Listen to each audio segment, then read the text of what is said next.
La Sénélec, Société nationale d'électricité du Sénégal, et la 3MD Énergie vous offrent votre revue de presse. Bonjour à toutes et tous. Les 20 ans du groupe Promo Consulting, l'affaire Barthélémy Diaz, entre autres sujets, sont exploités par les journaux de ce lundi. Les images de la célébration des 20 ans du groupe Promo Consulting rapportent Réumi Quotidien. Promo Consulting a 20 ans en bandoulière, la conquête de l'excellence. Promo Consulting, maison mère des entités, interface Promo Invest, Promo Imo, VIP Events, Réumi.com, Réumi Quotidien, Réumi TV, Google.com et toutes les plateformes digitales du groupe. La cérémonie a eu lieu ce samedi 7 décembre au Radisson Blu dans une ambiance féerique avec l'ensemble des collaborateurs actuels, anciens et ceux qui sont à l'international, de Paris à New York, de Genève à Washington, de Bruxelles à Montréal. Le président Mbagnick Diop a su rester constant. 20 ans, c'est 2 décennies de défis relevés, d'innovation partagée et de succès construits ensemble.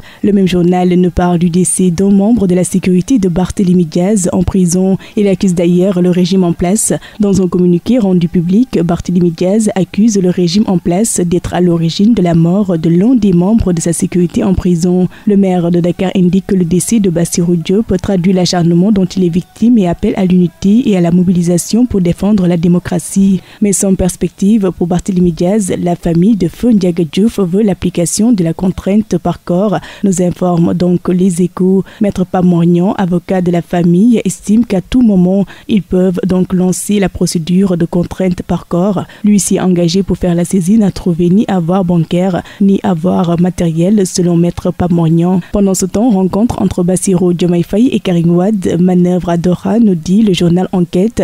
Au Qatar, pour 2 jours, le président a eu un tête-à-tête avec Wade fils. Des sujets liés à l'attractivité du Sénégal ont été abordés par les 2 hommes. Des sujets politiques ont également été évoqués. Visite dans le Moyen-Orient, Diomaye joue au golf, titre qui barre la une du journal Le Quotidien. Le Sénégal compte sur les fonds souverains arabes pour financer sa vision 2050.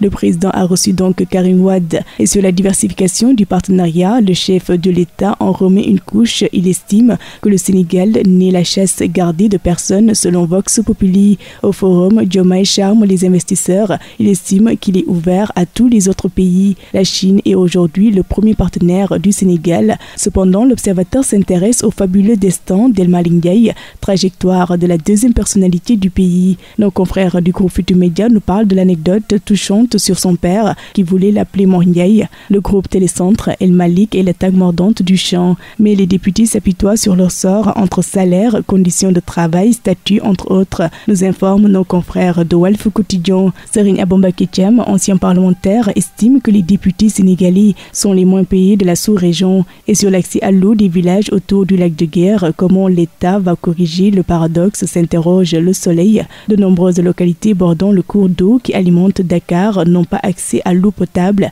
La nouvelle réforme à venir entend gommer ces disparités. En sport, dans le journal Réumi Sport, finale de la CAN d'handball 2024, le président Bassirou Diomaye Faye encourage les Lions pour leur combativité. Record pour terminer, Nicolas Jackson, attaquant Chelsea, estime qu'il s'inspire de Didier Drogba. Et c'est ce qui m'en ce tour des journaux. Très bonne lecture à toutes et tous. La Sénélec, Société nationale d'électricité du Sénégal, et la 3MD Énergie vous ont offert votre revue de presse.